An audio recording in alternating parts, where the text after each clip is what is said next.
Bahkan banyak para sahabat ketika ditanya usiamu berapa, dia menjawab usia saya 10 tahun. Padahal sudah tua, sudah di atas 50, ada yang di atas 40. Tapi kenapa begitu ditanya soal umurnya, dia menjawab 10 tahun. Ternyata mereka menghitungkan usia yang sebenarnya adalah usia yang terisi taat. Masa jahiliyah, sebelum datangnya Islam, mereka menganggap itu semua usianya sia-sia.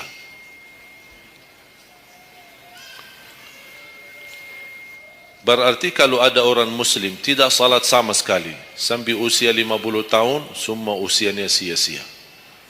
Karena tidak ada ibadah satupun yang diterima kalau tidak pernah salat. Biarpun dia haji setiap tahun, puasa setiap Ramadan, dia bersedekah berinfak setiap hari, tapi tidak pernah salat 5 waktu sama sekali, sia-sia amalannya. Karena pertama yang akan dihisab oleh Allah salatnya. Kalau salat itu beres, baru akan ditanya yang lain. Kalau salatnya tidak ada, Allah tidak perlu bertanya yang lain. Makanya saya selalu berkata, khususnya pada pemuda-pemudi, seberapapun dosamu, jangan tinggalkan salat. Sebesar apapun dosamu, jangan tinggalkan salat. Karena salat itu ibadah yang langsung menyambungkan kita sama Allah. Tali hubungan kita sama Allah. Kalau tali hubungan kita sama Allah terputus, tidak ada tali yang bisa sambung lagi. Dan selama anda menjaga salat, berarti masih ada harapan masuk dalam golongan yang akan diampuni Allah. Ada ampunan, ada harapan ampunan. Tapi kalau tidak salat, terus bagaimana Allah ampuni kalau tidak mau bertaubat? Banyak orang berkata, saya malu. Atau dia merasa ada bisikan di hatinya, buat apa lo salat? Ngapain? Perilaku kamu aja tidak benar.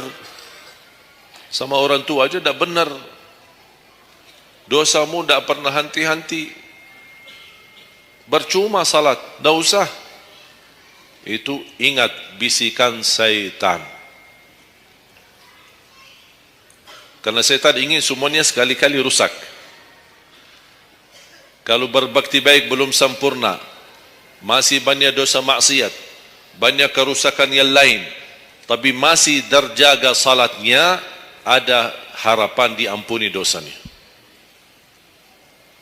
Jangan sampai syaitan berhasil menggoda kita sekalian tidak salat. Oh, sudah hancur, sudah rusak yang lain, ditambah lagi parah, tinggalkan salat. Atau ada orang taubat, selama dia tidak salat, lancar, beres, aman, tidak ada apa-apa. Begitu dia taubat, dia merasa sedih, menyesal, dia mulai menjaga salatnya. Hilang motornya, kehilangan kerjaannya, diuji sama Allah SWT dalam rumah tangganya.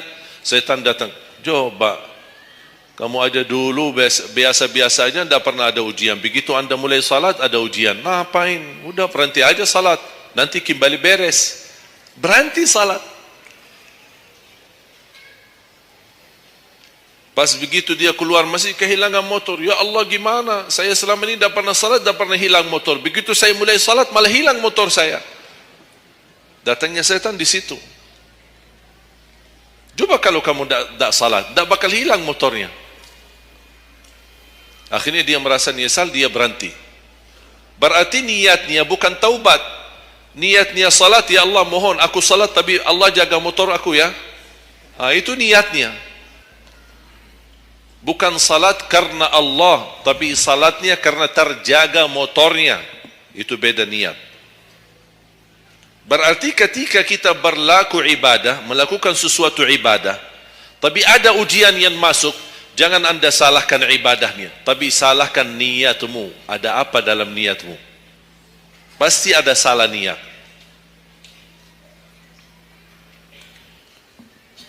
Dan itu inti daripada umur kita. Allah berikan 60 tahun. Kemarin saya hitungkan, kalau standar umur umatku kata Rasulullah kan 60 sampai 70. Itu kira-kira kurang lebih. Ada yang lebih tua, lebih panjang usianya, ada yang lebih muda. Tapi standar kata Rasulullah SAW, a'maru ummati baina 60 wa 70. Standar umur umatku antara 60 sampai 70. Ada yang melebihi dari itu, tapi sedikit sekali dibanding yang lebih muda. Saya kemarin hitungkan 60. Apa yang kita lakukan di dalam usia 60 tahun.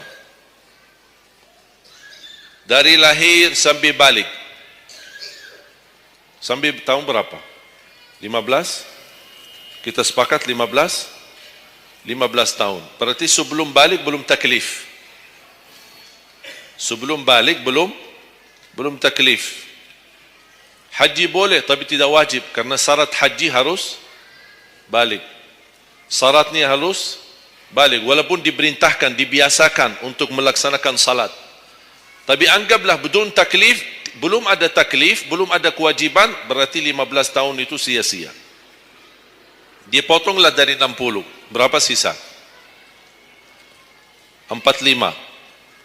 Tidur sehari berapa jam? Hah?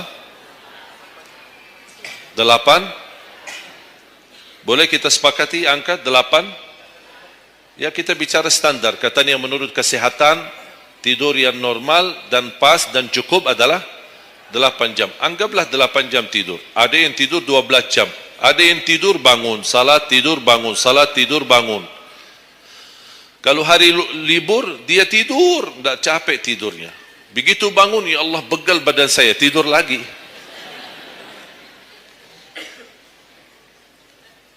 Saya hitungkan 8 jam. 8 jam dalam sehari berapa kalau dibagi? Dalam sehari. Sehari berapa jam? 24 jam. 8 bagiannya berapa jadinya? Sepertiga. Sepertiga sehari tidur. Sepertiga 60 tahun berapa? 20. 20 tahun ngapain? Tidur. 20 tahun cuman kerjaannya tidur. Mulai dari 8 jam. Coba, memang terlihat angkanya tidak terlalu besar. Tapi kalau dihitung dalam usia 60 tahun, 20 tahun tidur. Ditambah 15 belum taklif, jadi 35. Tersisa berapa dari 60? 25. Cari nafkah dan rezeki. Kerjaan. Standar kerja, jam kerja berapa jam? 8. Berarti 60 tahun berapa jam? Berapa tahun kita kerja? 20 tahun. 20 tahun cari menjadi kaya. Tapi 20 tahun masih stres. Tak jadi kaya-kaya. Masih bermasalah. Ditambah habis 20 tahun pensiun, tambah hutang. Belum lagi hutang sana sini. Sekarang semua serba hutang. Dan yang aku heran, kenapa orang Indonesia suka berhutang? Ada masalah sedikit hutang. Sekarang HP cicilan, bagus-bagus. Begitu saya kemarin diajak sama teman foto, saya lihat HP ini, Masya Allah HP yang terbaru ini.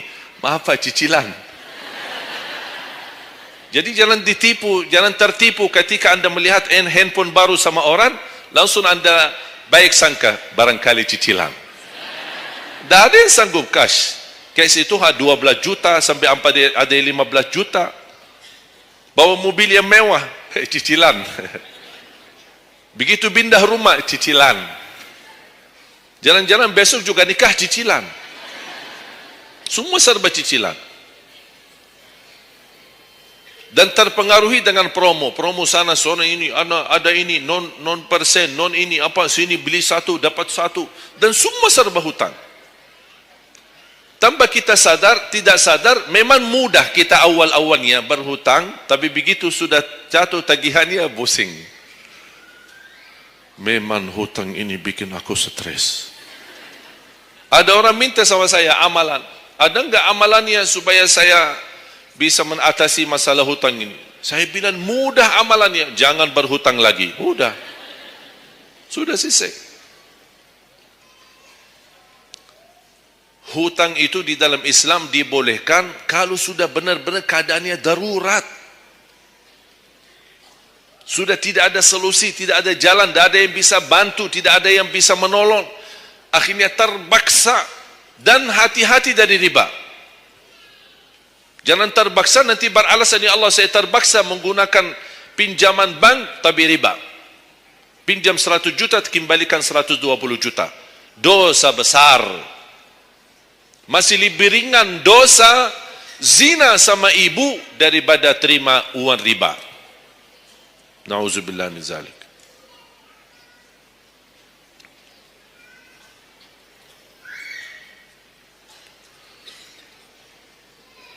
Dua 20 tahun cari kerja.